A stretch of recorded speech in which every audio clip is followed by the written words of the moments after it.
নমস্কার বন্ধুরা, কেমন আছেন সবাই? আশা করি সবাই ভালো আছেন, সুস্থ আছেন এবং সবার সময় ভালো কাটছে। যদিও আজকের ভিডিওটা একটা অদ্ভুত টপিকের উপরে, সেটা হচ্ছে অ্যাকুয়ারিয়াম। আমরা প্রত্যেকে হবিস্টরা। অ্যাকুয়ারিয়াম বা স্কেপিং বা এই জিনিসগুলো যেগুলো করি, সেগুলো স্টার্ট করার সময় আমরা কিছু রিসার্চ করি, আমরা কিছু ভেবে তারপরে স্টার্ট করি। আপনাদের ভাবনার মধ্যে আমার কোনো হস্তক্ষেপ আমি করতে চাই না। আপনারা নিজেদের মতো করে আপনাদের নিজেদের অ্যাকুয়ারিয়াম সাজাবেন, নিজেদের মতো করে নিজেদের অ্যাকুয়ারিয়াম রাখবেন। বাট একটা জিনিসই আমি আপনাদের বলবো, সেটা হচ্ছে এই ভিডিওটা দেখলে আপনারা কিছু এমন ইনফরমেশন পাবেন, যে ইনফরমেশনগুলো আপনার অ্যাকুয়ারিয়াম স্টার্ট করতে সুবিধা হবে। যারা প্রথম অ্যাকুয়ারিয়াম করেছিলেন আজ থেকে 10 বছর আগে, তারা যে ভুলগুলো করে শিখেছেন, সেই ভুলগুলো আপনাদের আর করতে হবে না। সো ফ্রেন্ডস, পুরো ভিডিওটা দেখতে থাকুন এবং আপনারা জানবেন যে অ্যাকুয়ারিয়াম স্টার্ট করতে গেলে কি কি জিনিস প্রয়োজন। সো ফ্রেন্ডস, পুরো ভিডিওটা দেখবেন স্কিপ না করে।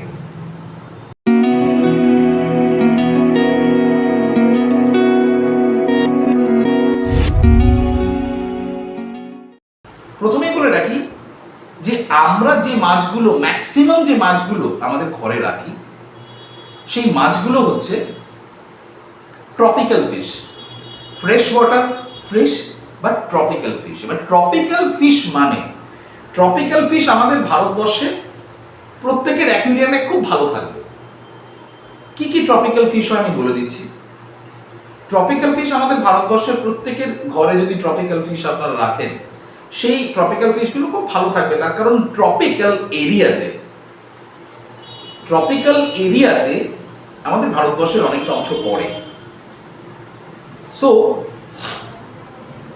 এই মাছগুলো যে টেম্পারেচার, যে হ্যাবিট্যাটে তৈরি হয়, বা এই মাছগুলো যে টেম্পারেচার বা যে হ্যাবিট্যাটে অভ্যস্ত, আমাদের প্রত্যেকের বাড়িতে, প্রত্যেকের ঘরে 19-20 সেম টেম্পারেচার, সেম সব কিছু। সো এই মাছগুলো রাখা অপেক্ষাকৃত অন্য মাছের থেকে সোজা বা সহজ। নাম্বার 1, বেটা ফিশ রাখতে গেলে ঝামেলা কম। আমি কখনো বলবো না বেটা ফিশকে আপনি আমার মতো বলে রাখুন। বেটা ফিশটা অসুস্থ, ওর ফিন রড ডিজিজ হয়েছে, আপনাদের বারবার বলেছি। ওর এখন ট্রিটমেন্ট চলছে, এখন মাস 2 মতো ওকে এখানে থাকতে হবে। ওর মেডিকেশন আমি দিচ্ছি এবং খুব শিগগিরই ওর এই বাউলের মধ্যে হিটারও আমি লাগাবো। সবসময় আপনারা দেখবেন যে যদি ট্যাঙ্ক ছোট হয়, ছোট ট্যাঙ্ক হলেও বেটা fish always should be kept on tanks. এবার ফার্স্টে ট্যাঙ্ক নির্বাচন, আপনার যে মাছটা রাখবেন সেই মাছটা একটা ফার্স্ট হলো বেটা ফিশ। 2 নম্বরে আমি বলতে যাব যে আপনাকে যে গাপ্পিস ভীষণ ভালো, ভীষণ ফ্রেন্ডলি মাছ, ভীষণ ইজিলি অ্যাভেলেবল এবং গাপ্পি ভীষণ সহজে রাখা যায়। গাপ্পিস আপনারা রাখতে পারেন। আপনি গোরামিস রাখতে পারেন। আপনারা গোরামি, কিসিং গোরামি হয়, আপনারা ব্লু গোরামি হয়। আমার ব্লু গোরামি, কিসিং গোরামি সম্পর্কে ভিডিওস রয়েছে, আপনারা দেখতে পারেন না। তারপরে আপনি রাখতে পারেন, আপনি টাইগার বার্বস রাখতে পারেন, ট্রপিক্যাল ফিশ। আপনি রাখতে পারেন ম্যান মেড ফিশ, যেটাকে বলে, আপনি উইডো টেট্রা রাখতে পারেন, গ্লোয়িং টেট্রা রাখতে পারেন, আপনি নিয়ন টেট্রা রাখতে পারেন, আপনি রাসবোরাস রাখতে পারেন। এগুলো কি, এই মাছগুলো ট্রপিক্যাল ফিশ। এই মাছগুলো আমাদের ঘরে, যখন এখন গরমকাল চলছে, আমার বাড়িতে এসি নেই, বাট এই মাছগুলো খুব ভালো আছে, অনেকদিন ধরেই আছে। আপনারা আমার ম্যাক্সিমাম ভিডিও দেখেন। আবার অনেকে কমেন্ট করেন যে দুটো ছোট ছোট অ্যাকুয়ারিয়াম নিয়ে আপনি কি ভিডিও করেন। দাদা, আপনাদের বলি একটা কথা, সেটা হচ্ছে অ্যাকুয়ারিয়ামের ভিডিও করলে কি সমুদ্রের সামনে বসে পড়তে হবে? এমন কোনো ব্যাপার আছে? তাহলে বলবেন, তাহলে ডুবুরির পোশাক জোগাড় করে প্রত্যেক সপ্তাহে একবার করে দীঘা গিয়ে ডুবুরি দিয়ে নিচে নামবো, নিচে নেমে কিভাবে কথা বলবো জানি না, ইশারা করে আপনাদের ভিডিও করে দেখাবো। ফাইন। আমার ছোট ছোট অ্যাকুয়ারিয়ামের কাছে আমার ক্যামেরা সেট আপ আছে, দ্যাটস ওয়াই আমি ছোট ছোট অ্যাকুয়ারিয়াম দেখাই। হ্যাঁ, আমার ছোট অ্যাকুয়ারিয়াম, আমি তাতেই খুশি। যাই হোক, এবার মাছ, কিছু কিছু মাছ আমি বললাম। এবার মাছের সঙ্গে আপনাদের যেটা ভাবতে হবে সেটা হচ্ছে ডেকোরেশন। ডেকোরেশন কি করে করবেন? না, ডেকোরেশন যেটা করবেন সেটা হচ্ছে যে আপনাকে ভাবতে হবে যে আপনার এলাকার ডেকোরেশনের আগেও যেটা ভাবার বিষয়, আপনার এলাকার জল, এই জলটার জন্য ভীষণ এসেনশিয়াল। টিপ নাম্বার 1, জলটার জন্য আপনাকে ওয়াটার টেস্ট কিট কিনতেই হবে। জলটা আপনি যখন কনজিউম করছেন, জলের মধ্যে এমন কিছু জিনিস আছে যেটা আপনার পক্ষে ভালো, ফিশের পক্ষে খারাপ। আমি আমার প্রত্যেকটা ভিডিওতে বলি, প্রত্যেকটা, একটাও বাদ নেই। এবার এই জলটা যখন আপনি অ্যাকুয়ারিয়ামে দেবেন, এই জলটা থেকে আপনাকে কি কি প্রোডাক্ট, কি কি জিনিস, কি কি মেটাল বার করতে হবে। তার জন্য আপনার লাগবে, মাছ সবার পরে, কিন্তু আমি মাছের সবার পরে আসছি, তার জন্য আপনার লাগবে ওয়াটার কন্ডিশনার। ওয়াটার কন্ডিশনার বিভিন্ন মাছের আলাদা আলাদা পাওয়া যায়। আপনি সানকেন গার্ডেনের বেটা ওয়াটার কন্ডিশনার আপনি নিতে পারেন, যেগুলোর নাম বলবো এখানে দেখিয়ে যাব, যেগুলো আমার মাথায় আসছে ইনস্ট্যান্টলি, কারণ আমার ভিডিও তো স্ক্রিপ্টেড নয়। সানকেন গার্ডেনের বেটা ওয়াটার কন্ডিশনার রাখতে পারেন যদি আপনি বেটা ফিশ রাখেন বা ফাইটার ফিশ রাখেন। আপনি বাবলস এন্ড ট্রাবলসের অ্যাকোয়া সেফ রাখতে পারেন, যেটা ইনস্ট্যান্টলি আপনার জল থেকে সমস্ত হার্ড মেটালস যেগুলো আপনার মাছের পক্ষে খারাপ, ক্লোরিনস, আয়রন, এইগুলো সব জল থেকে বার করে দেবে। আপনি বিভিন্ন রকম ওয়াটার কন্ডিশনার ইউজ করতে পারেন, তার মধ্যে দুটোর নাম মনে পড়লো আমার, দুটো আমি ব্যবহার করেছি এক সময়, সেটা করতে পারেন। সিকেম কোম্পানির খুব ফেমাস, একটু কস্টলি, সিকেমের প্রাইম আপনি ব্যবহার করতে পারেন, ওয়াটার কন্ডিশন হলো। নেক্সট যেটা মোস্ট ইম্পর্টেন্ট থিং, সেটা হচ্ছে ওয়াটার সাইক্লিং। ওয়াটার সাইক্লিং মানে কি? ওয়াটার সাইক্লিং মানে হচ্ছে, ময়ূরদেব স্যারের আজকের ভিডিওটা থেকে এটাই একটা সব থেকে বড় পয়েন্ট, সেটা হচ্ছে ময়ূরদেব স্যারকে হয়তো কেউ একটুখানি নেগেটিভ কমেন্ট দিয়েছে যে আপনার অ্যাকুয়ারিয়ামে তো অ্যালগেই ভর্তি, বা এরকম টাইপের কিছু একটা লিখেছে। কারণ স্যারকে আমি ফার্স্ট টাইম দেখলাম, একটু উনি রেগে গেছেন, স্বাভাবিক। ওনার মতো বড় অ্যাকুয়ারিস্ট ভারতবর্ষে খুব কম আছে, আমরা প্রত্যেকে ওনাকে শ্রদ্ধা করি, প্রত্যেকে ওনাকে ফলো করি। কলকাতার অনেক তাবড় তাবড় অ্যাকুয়ারিস্ট আছে যারা ওনার ভিডিও দেখে, ওনার ভিডিওকেই কপি করে, কিন্তু তারপরে আবার বদনামও করে, অনেকে আছে। অ্যাকুয়ারিয়ামে যদি অ্যালগেই পড়ে, তার মানে it's a very good sign. তার কারণ অ্যাকুয়ারিয়ামটা কমপ্লিটলি সাইকেলড, অ্যাকুয়ারিয়ামের জল কমপ্লিটলি সাইকেলড। আপনি যখন জল দিলেন, অ্যাকুয়ারিয়ামের জল ফিল্টার লাগালেন, ফিল্টারে অ্যাকুয়ারিয়ামের জলটা টলটলে হয়ে গেল, প্রচন্ড ক্রিস্টাল ক্লিয়ার হয়ে গেল 2-3 ঘন্টা বা 4 ঘন্টার মধ্যে। তার মানে এই নয় ওই জলটা আপনার মাছের জন্য ভীষণ সুইটেবল। পরিষ্কার জল বাইরে থেকে দেখতে দুর্দান্ত লাগছে, মাছ দিলেন 2 ঘন্টার মধ্যে মাছটা পঞ্চত্ব প্রাপ্তি ঘটলো, এটাই হবে। তার কারণ জলটা সাইকেলড নয়। অ্যাকুয়ারিয়ামের জল সাইকেল করতে, ট্যাঙ্কে, খালি ট্যাঙ্ক সাইকেল করতে, কোনো কেমিক্যাল ছাড়া বা কোনো রকম কোনো আমাদের রেগুলার ব্যবহৃত ওষুধ ছাড়া বা কোনো কিছু ন্যাচারাল প্রসেসে যদি সাইকেল করতে হয় 7 থেকে 15 দিন টাইম লাগে। কন্টিনিউয়াস 7 থেকে 15 দিন আপনাকে লাইট জ্বালিয়ে রাখতে হবে, অ্যাকুয়ারিয়ামের ফিল্টার চালিয়ে রাখতে হবে এবং ওয়েট করতে হবে। মাঝে মাঝে আপনি ফিশ ফুড কিছু দিতে পারেন, ওই ফিশ ফুড থেকে ব্যাকটেরিয়া তৈরি হবে, বেনিফিশিয়াল ব্যাকটেরিয়া তৈরি হবে, সবকিছু হবে এবং ট্যাঙ্কটা সাইকেলড হবে। এবং দেখবেন 15 দিন বাদে আপনার ট্যাঙ্কে শ্যাওলা পড়ে যাবে। যখনই শ্যাওলা পড়বে তখনই আপনি বুঝবেন আপনার ট্যাঙ্কটা সাইকেল। যে ভদ্রলোক ময়ূর স্যারকে বলেছেন যে আপনার শ্যাওলা পড়ে, সে ভদ্রলোক আমার মনে হয় না কোনোদিন কোনো পুকুরের ধারে গেছেন বা পুকুর বা কোনো রকম কোনো নদীর ধারে গেছেন, কোনো স্ট্রিম বা কোনো ঝর্ণার ধারে কোনোদিন বেড়াতে গেছেন। আমার মনে হয় 4 দেয়ালের বাইরে থেকে বেরোননি কোনোদিন, টু বি ভেরি অনেস্ট। তার কারণ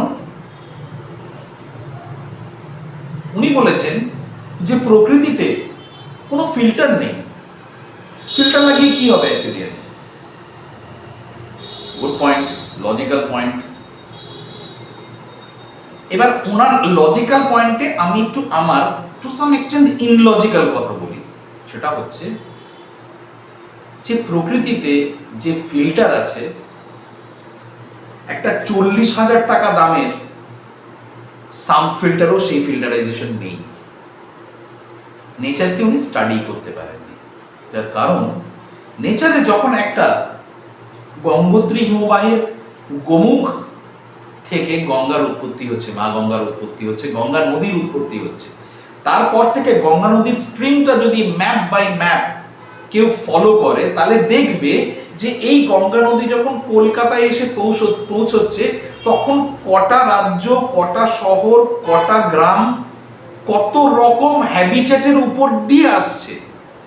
এই হ্যাবিটেটের উপর দিয়ে আসার সময় তার জল প্রথমে যেটা ছিল সেটা কমপ্লিটলি চেঞ্জ হয়ে যাচ্ছে আমাদের কলকাতায় এসে। আমি কালারের কথা বলছি না, জলের কোয়ালিটির কথা বলছি। এই জলটা কত রকম ফিল্টারাইজেশনের উপর দিয়ে যাচ্ছে, কত রকম মিনারেলস ক্যারি করছে, যে মিনারেলস গুলো মানুষের জন্য ভালো, মাছের জন্য ভালো। যদি মাছের জন্য ভালো না হতো তাহলে গঙ্গায় তো ইলিশ মাছ ধরা পড়তো না, মাছ ধরা পড়তো না। দীঘার মোহনায় যদি নদীর জল যদি খারাপ হতো, তাহলে দীঘার মোহনায় গিয়ে মাছ ধরতো কেন লোক? সিম্পল, নদী তো গিয়ে সমুদ্রেই মিশছে। তো এই সাইক্লিং সিস্টেমটা যেটা নেচার আমাদের করে দিয়েছে, এই সাইক্লিং সিস্টেমটাকে আমরা কি করে অস্বীকার করব? How can be?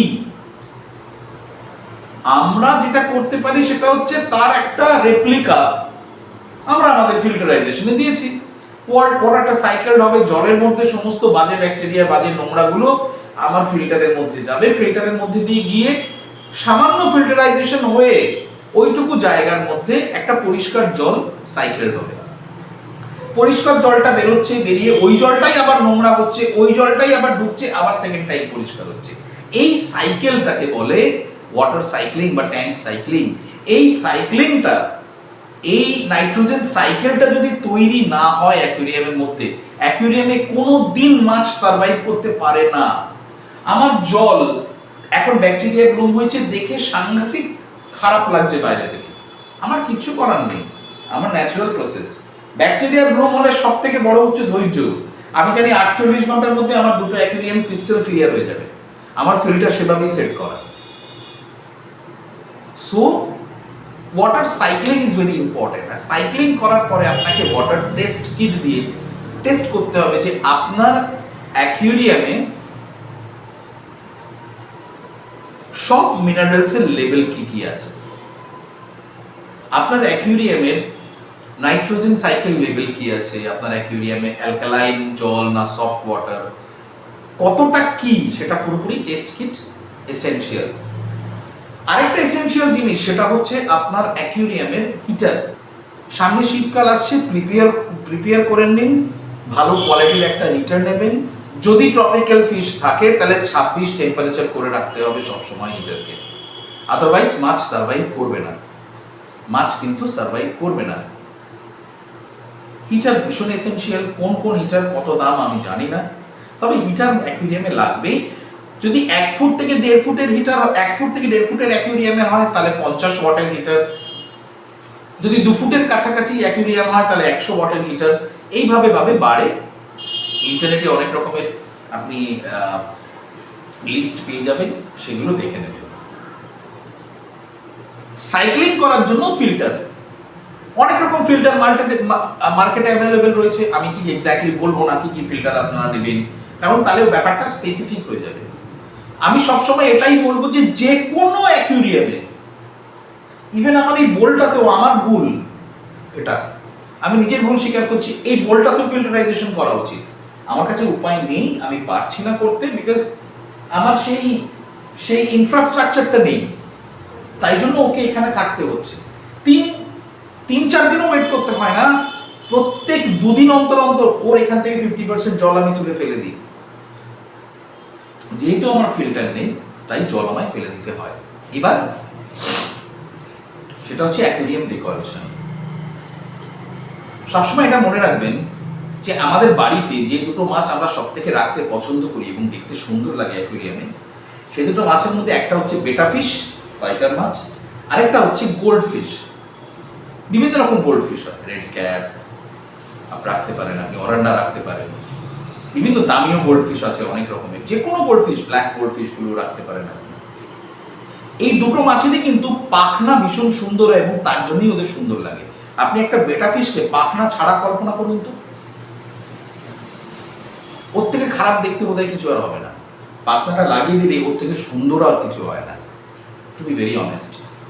সো আপনাকে ডেকোরেশন এমন রাখতে হবে আপনার অ্যাকুয়ারিয়ামে যেন শার্প কোনো অবজেক্ট না থাকে। শার্প অবজেক্ট মানেই ও কিন্তু বুঝতে পারবে না, ওর উপর দিয়ে যেতে যাবে, ওর ফিনে চোট লাগবে, এই একটা। তারপরে দু রকম ট্যাঙ্ক, অ্যাকচুয়ালি 3 রকম। গোল্ডফিশ যদি আপনি রাখেন, গোল্ডফিশ রাখতে গেলে কোনো ডেকোরেশনের দরকার নেই, প্লেন রাখুন আপনি, সব থেকে ভালো। আপনি ডেকোরেশন করে যদি গোল্ডফিশ রাখেন হয়তো দেখতে সুন্দর লাগবে, কিন্তু সেই গোল্ডফিশগুলো সব থেকে ভালো থাকবে যদি আপনার অ্যাকুয়ারিয়ামে কমপ্লিটলি বেয়ার বটম ট্যাঙ্ক হয় এবং কোনো রকম কোনো ডেকোরেশন না থাকে। হ্যাঁ, আপনি 2-3টে পাথর দিয়ে নিচে ডেকোরেশন করতে পারেন, তাও পাথর দিলে পরে আপনার অ্যাকুয়ারিয়ামে কিন্তু নিচে একটা হালকা বালির সাবস্ট্রেট দিতে হবে, না হলে পাথর অ্যাকুয়ারিয়ামের কাঁচের ক্ষতি করে দেবে। আপনার নিচে সাবস্ট্রেট দিয়ে পাথর 2-1টা আপনি রাখতে পারেন মাঝখানে বা অল্প, তার বেশি কিছু না। গোল্ডফিশের ক্ষেত্রে নিচে পাথর দেয়া, মানে ছোট পাথর দেয়া, গ্র্যাভেলস দেওয়ার দরকার নেই, কোনো ভীষণ ক্ষতি হয়। ওরা কিন্তু নিচে গিয়ে ঠোকর ঠোকর দেবে, কোনো একটা পাথর ছোট টুকরো যদি ঢুকে যায় ভিতরে তাহলে প্রবলেম হতে পারে। বেয়ার বটমটা রাখুন। বেটা ফিশের জন্য আপনার যেটা করতে হবে মোস্ট এসেনশিয়াল, সেটা হচ্ছে আপনার হাতের সামনে সবসময় দুটো জিনিস রাখতেই হবে। একটা হচ্ছে ড্রাইড আমন্ড লিভস, কাঠবাদাম গাছের শুকনো পাতা, ভালো করে ধুয়ে বাড়িতেই শুকাবেন। সেটাকে কিভাবে শুকাবেন আমি বলে দিচ্ছি। ভালো করে হাত দিয়ে কষলে কষলে যদি পাতাটা ধুয়ে নেন, পাতাটা ধুয়ে নেবার পরে পাতার থেকে সমস্ত মাটি ময়লা সব বার করে নিলেন, পরিষ্কার হয়ে গেল। একটা খবরের কাগজের মধ্যে ভাঁজ করে রেখে দিন 7 দিনের জন্য, যে কোনো একটা জায়গায় রেখে দিন ঘরের মধ্যে, যেখানে জল পড়বে না, ড্রাই হয়ে যাবে এবং ওটা ক্লিন হয়ে যাবে। সব খবরের কাগজ সমস্ত রকম টিস্যু পেপারের মতো সব জলটা শুষে নেবে, ময়েশ্চারটা শুষে নেবে, ও ড্রাই হয়ে যাবে। 1 নম্বর। 2 নম্বর, অ্যাকুয়ারিয়াম সল্ট। অ্যাকুয়ারিয়াম সল্ট মানে যেটাকে আমরা রক সল্ট বলি। এই রক সল্ট এসেনশিয়াল বেটা ফিশের জন্য। গোল্ড ফিশেও রক সল্ট লাগে, সব মাছেরই লাগে। এই দুটো গেল। এইবার আর 2 রকম ট্যাঙ্ক হচ্ছে প্ল্যান্টেড, নন প্ল্যান্টেড। প্ল্যান্টেড ট্যাঙ্ক মানে হচ্ছে টোটালি আপনার অ্যাকুয়ারিয়ামে লাইফ প্ল্যান্টস থাকবে, যে গাছগুলো আপনার অ্যাকুয়ারিয়ামে ভিতরে থাকবে এবং আপনার অ্যাকুয়ারিয়ামে কনস্ট্যান্টলি অক্সিজেন সরবরাহ করবে, আপনার অ্যাকুয়ারিয়ামের নাইট্রোজেন লেভেলটাকে একটু কন্ট্রোল রাখবে, ফিল্টারের মতো না পারলেও রাখে, এবং আপনার অ্যাকুয়ারিয়ামকে ভালো রাখবে। অনেক রকম গাছ আছে, আমার গাছ নিয়ে একটা ভিডিও আছে, 9টা সহজ অ্যাকুয়ারিয়াম প্ল্যান্টস, এখানে আমি দেখিয়ে দিচ্ছি ভিডিওর লিংক, ভিডিওটা দেখতে পারেন। আপনার খুব এসেনশিয়াল ভিডিওটা অনেকে দেখেছেন এবং দেখে প্রশংসাও করেছেন অনেকে, আপনারা দেখতে পারেন ভিডিওটা। এবার যাচ্ছি আমি নন প্ল্যান্টেড ট্যাঙ্কে। নন প্ল্যান্টেড ট্যাঙ্ক যেটা, নন প্ল্যান্টেড ট্যাঙ্কে ওই যে বললাম শার্প এজেস ওয়ালা কোনো কিছু রাখার দরকার নেই, কারণ মাছের বিউটি হচ্ছে মাছের পাখনায় বা ফিন্সে। এই ফিন্স যদি কোনো রকম ভাবে ড্যামেজড হয় তাহলে মুশকিলে পড়বেন। হঠাৎ করে রাত্রিবেলা সকালবেলা উঠে দেখলেন যে মাছের ফিনটা মাঝখান থেকে চেরা, আপনারই খারাপ লাগবে, আর বেচারা মাছটা কষ্ট পাবে ফালতু গেল। এইবার ডেকোরেশন যখন আপনি করবেন, ডেকোরেশনটা আপনি নিচে গ্রাভেলস দিতে পারেন, নিচে আপনি বালি দিতে পারেন, নিচে আপনি ব্ল্যাক স্যান্ড দিতে পারেন আমার মতো, নিচে আপনি অ্যাকুয়ারিয়াম সয়েল দিতে পারেন, কিন্তু প্ল্যান্টেড ট্যাঙ্কে অ্যাকুয়ারিয়াম সয়েল লাগে, বাদ বাকি অন্য ট্যাঙ্কে লাগবে না। নাও এর পরের যেটা মোস্ট ইম্পর্টেন্ট থিং সেটা হচ্ছে আপনার অ্যাকুয়ারিয়ামের টেম্পারেচার কন্ট্রোল। আমি একটু আগেই বললাম আপনাকে হিটার মাস্ট, ট্রপিক্যাল ফিশের হিটার মাস্ট। এখন বর্ষাকাল, ঘন ঘন টেম্পারেচার ফ্ল্যাকচুয়েট করছে, আপনার অ্যাকুয়ারিয়ামে 26 করে রেখে দিয়ে হিটার লাগিয়ে আপনার মাছ ভালো থাকবে, মাছের কোনো রকম কোনো ডিজিজ হবে না। টেম্পারেচার একটু উপরের দিকে থাকলে কিন্তু ডিজিজও মাছের কম হয়, বিশেষ করে ট্রপিক্যাল ফিশে। হিটার গেল, অ্যাকোয়ারিয়াম ওয়াটার কন্ডিশনার গেল, মাছ গেল, সব কিছু। এইবার আরেকটা ইম্পর্টেন্ট জিনিস, সেটা হচ্ছে মাছের খাবার। এই জিনিসগুলো প্রিপেয়ার করার পরে কিন্তু লাস্টে কি হবে সেটা আমি বলব। মাছের খাবার, মাছ আমাদের মতোই এক্স্যাক্টলি। আমরা যেমন রোজ একটা জিনিস খেলে পরে, সেটা যতই দামি জিনিস হোক, আমাদের মুখের অ্যাপেটাইট নষ্ট হয়ে যায়। রোজ একটা জিনিস খেতে খেতে কার ভালো লাগে আপনি বলুন? তাই জন্য মাছকে সবসময় ঘুরিয়ে ফিরিয়ে খাওয়া। কোনোদিন আপনি ফ্লেক্স দিলেন, কোনোদিন প্যালেট দিলেন, কোনোদিন মাইক্রো প্যালেট দিলেন, আপনার মাছের মুখের হা কতটা সেই সম্পর্কে আপনাকে আইডিয়া করতে হবে। ইন্টারনেটে সার্চ করলেই সেটা পাওয়া যায়। যেমন গোল্ড ফিশ, একটু বড় ফুড, একটু বড় ফ্লেক বা একটু বড় গ্র্যানিউলস দিলে অসুবিধা নেই, ওরা খেয়ে নেয়। বেটা ফিশ মাইক্রো প্যালেট দরকার, না হলে হবে না।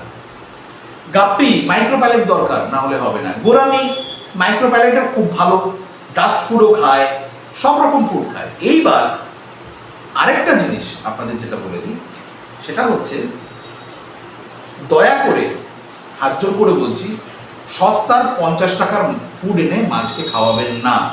মাছের কিন্তু নিউট্রিশন কিচ্ছু হবে না, মাছের উঠে ক্ষতি হবে।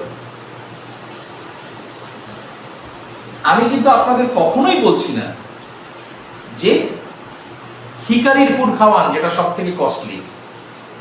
হিকারির ফুড যদি আপনি খাওয়াতে পারেন, সেই রকম ফিনান্সিয়াল স্ট্রেংথ যদি আপনার থাকে, ফিনান্সিয়াল স্ট্রেংথও থাকবে না, সবকিছুই বাদ দিন, আপনার ফিনান্সিয়াল স্ট্রেংথ নেই, মাছকে যদি আপনি সত্যি ভালোবাসেন, আমি জানি আপনারা হিকারির ফুডই খাওয়াবেন। যাই হোক, তারপরে অনেক রকম ভালো ভালো খাবার আছে, আপনি ইন্টারনেটে সার্চ করলে পাবেন। আরেকটা খাবারের কথা আমি বলে দিই, এটা কোনো স্পন্সর্ড ভিডিও না, সেটা হচ্ছে আমাদের ময়ূর স্যারেরই অ্যাকুয়ারিয়াম প্রোডাক্টস ইন্ডিয়া বা এপিআই এর একটা খাবার আছে, লাইফ আয়ুর খাবার। দাম কিন্তু সেরকম খুব একটা বেশি নয়। আপনারা API aquarium products India search করলে ওখান থেকে ডাইরেক্ট অর্ডার করতে পারেন। ভীষণ ভালো ভালো খাবার আছে, খাবারগুলোর দামও রিজনেবল এবং ওনাদের নিজেদের এক্সপেরিমেন্টাল ওয়েতে তৈরি। খাবারগুলো খুব নিউট্রিশিয়াস, মাছের জন্য খুব ভালো এবং মাছের গ্রোথ খুব ভালো হয়। কোনোদিন সস্তা খাবার খাওয়াবেন না, সপ্তাহে 1 দিন বা 2 দিন অতি অবশ্যই কেঁচো খাওয়াবেন, টিবিফেক্স ওয়ার্মস। কেঁচো খাওয়াবেন, কেঁচো খাওয়ালে পরে ওদের কালারগুলো খুব ভাইব্রেন্ট হয়, ওদের মন ভালো থাকে। এবার লাস্ট আমাদের যেটা টপিক, সেটা হচ্ছে এইবার আপনারা মাছ আনুন। 15 দিন পরে ওয়াটার সাইকেল হয়ে গেল, 30% ওয়াটার চেঞ্জ করুন, চেঞ্জ করে আপনি মাছ ইন্ট্রোডিউস করুন। মাছ ইন্ট্রোডিউস করার আগে অন্তত 1/2 ঘন্টা মাছের প্যাকেটটা আপনার অ্যাকুয়ারিয়ামে জলের উপর ছেড়ে রাখুন। 1/2 ঘন্টা, 30 minutes, not less than that. 30 minutes, 15 minutes, 30 minutes, তার নিচে দরকার নেই করার, রিস্ক হয়ে যাবে। রাখুন, রেখে একটা আলাদা মগে মাছগুলোকে দিন। মাছগুলোকে দিয়ে মাছ ধরার যে নেট আছে, সেই নেট দিয়ে আস্তে আস্তে মাছগুলোকে তুলে আপনার অ্যাকুয়ারিয়ামের জলে দিন। আপনার মাছ সার্ভাইভ করবে, আপনার মাছ ভালো থাকবে। আর এর পরে যেটা আমাদের করণীয়, সেটা হচ্ছে প্রত্যেক 3 থেকে 4 দিন অন্তর 30 to 40% ওয়াটার চেঞ্জ করে দিন। ওয়াটার যখন চেঞ্জ করবেন, র ওয়াটার আপনি দেবেন। র ওয়াটার দেওয়ার ফলে আপনাকে কিন্তু প্রত্যেকবার আপনার অ্যাকুয়ারিয়ামের ওয়াটার কন্ডিশনার দিতে হবে। ওয়াটার কন্ডিশনার দেওয়ার পরে ওয়াটারটা একটু টেস্ট করে নেবেন। ওয়াটার টেস্ট করে নেওয়ার পরে আপনি আপনার দেখবেন যে আপনার মাছ সেই লেভেল অনুযায়ী রাখবেন, ওয়াটারের সমস্ত প্যারামিটারস। তাহলে আপনার মাছ খুব ভালো থাকবে। ফ্রেন্ডস, আজকে এইটুকু থাকুক, একটু লম্বা ভিডিও হয়ে গেল। সবাই দেখবেন মন দিয়ে, অনেক কিছু জানতে পারবেন, কারণ আমি আমার ব্যক্তিগত এক্সপিরিয়েন্স শেয়ার করি। যেটা আমার এখানে ঘটেছে সেটা আপনাদের শেয়ার করি, যাতে আপনাদের ওখানে সেই খারাপ জিনিসগুলো না ঘটে, আর যেটা ভালো ঘটেছে সেটা যেন আপনাদের ওখানে ঘটে। সো ফ্রেন্ডস, চলুন, নমস্কার।